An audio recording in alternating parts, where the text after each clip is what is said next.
Многу подметнување и навреди има меѓу политичарите за време на изборната кампања, а претходно истите тие политичари постојано не уверуваа дека на Македонија и треба сенародно обединување и заедништво по важните прашања. Пречесто, наместо за програми, се зборува за тоа кој со што бил опседнат, кој бил продадена душа, кој добивал куферчиња, кој одработува за странци, кој со загари нешто ловел, или пак политичарите зборуваа за тоа кој е кукавица, кој е орел, а кој врапче. Некој дури пак споменуваа облекување униформи. На нив се надоврзуваа дури и партиски мегафони, па еден и расчеречување на политичар во торба. Сето ова ги разочарува граѓаните кои не сакаат црна кампања, туку програми и фер изборен однос, кој нема да прави подлабоки поделби во земјата.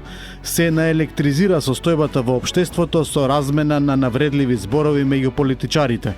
Тоа не е добро, потенцираат граѓаните на социјалните мрежи. Време е црната реторика од политичарите да стивне. Во спротивно, по изборите многу потешко ќе се тргне во остварување на заедништвото, кое токму партиите ни велеа дека е неопходно. Изборната кампања влегува во последната третина. Остануваат уште 7 дена до изборниот молк пред изборите, што ќе се одржат на 19 октомври. Изборните активности на партиите продолжуваат и денеска. Во денешната изборна хроника на Прва Скопска телевизија, покрај извештаите од настапите на кандидатите за градоначалници, ке може да го проследите интервјуто со Марија Среброва, кандидатка на Левица за градоначалничка на Центар.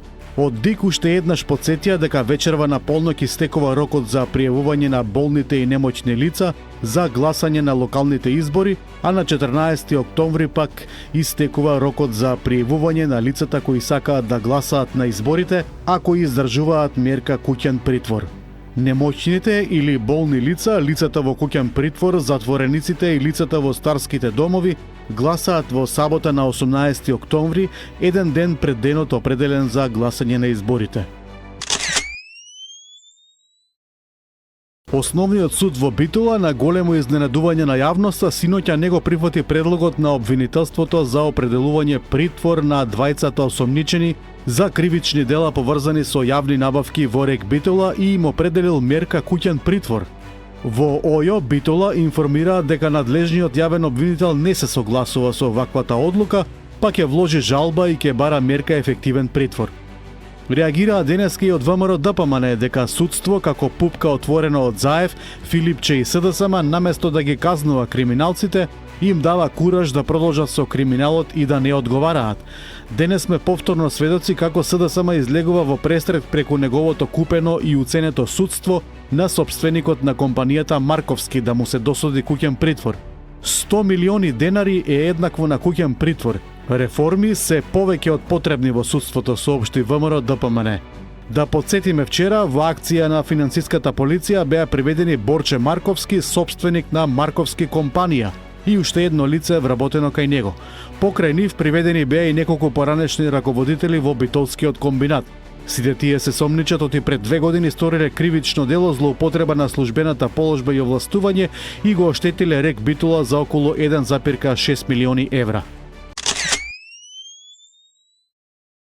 Од недела првиот влез во Шенген зоната на Европската Унија за македонските граѓани ќе биде покомплициран. Европската Унија почнува со постепено воведување на новиот систем за влез-излез кој целосно ќе биде имплементиран до април 2026 година.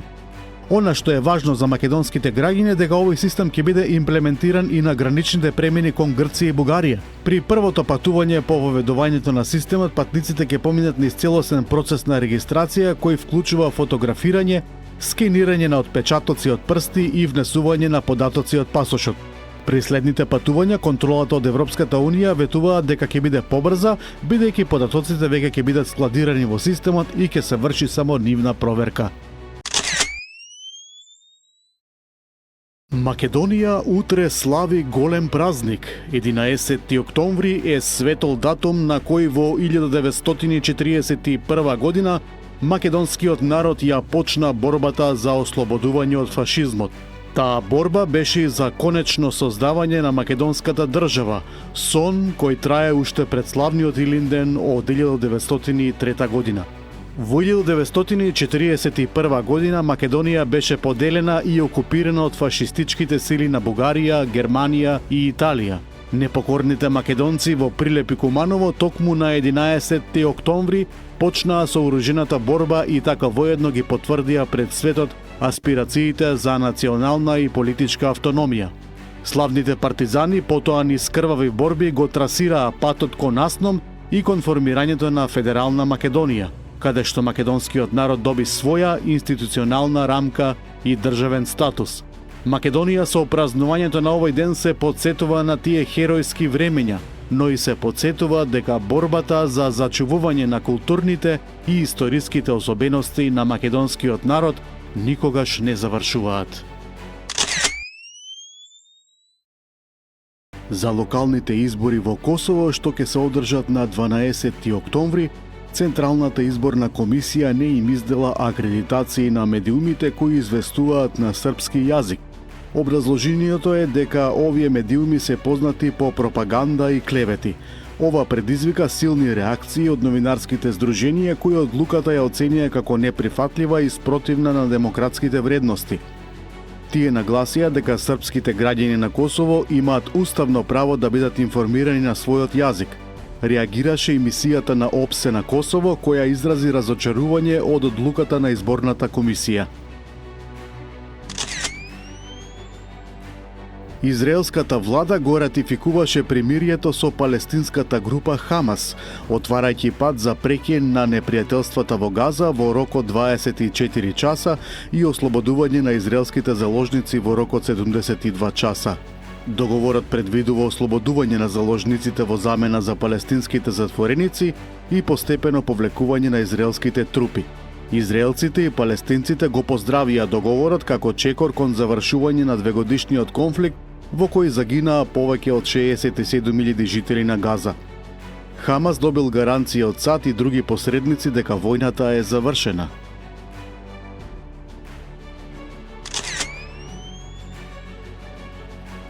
Белгиската полиција во Антверпен уапси тројца мажи осомничени за планиран обид за атентат врз премиерот Барт де Вевер и неколку високи официјални лица. Полицијата кај уапсените, кои како што е соопштено биле инспирирани од радикалниот ислам, пронајде експлозив, 3D печатач, челични топчиња, готова домашно изработена експлозивна направа и дронови кои според сомнежите требало да се користат за нападот. Двајца од осомничените се во притвор, додека третото лице е ослободено поради недостаток на докази. Сите тројца се белгиски државјани и живеат во Антверпен.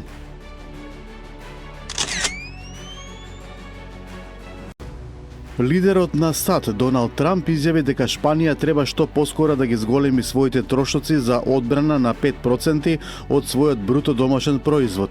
Во спротивно, тој предупреди дека таа држава ќе биде исклучена од НАТО. Тие немаат изговор да не го сторат тоа, но тоа не е важно, можеби треба да ги исклучиме од НАТО, рече Трамп. Инаку Шпанија беше клучна тема на последниот самит на НАТО поради нејзините резерви во врска со зголемувањето на трошоците за одбрана. Украина и Русија продолжуваат со вкрстено ракетирање. Целите меѓу другото се енергетските објекти.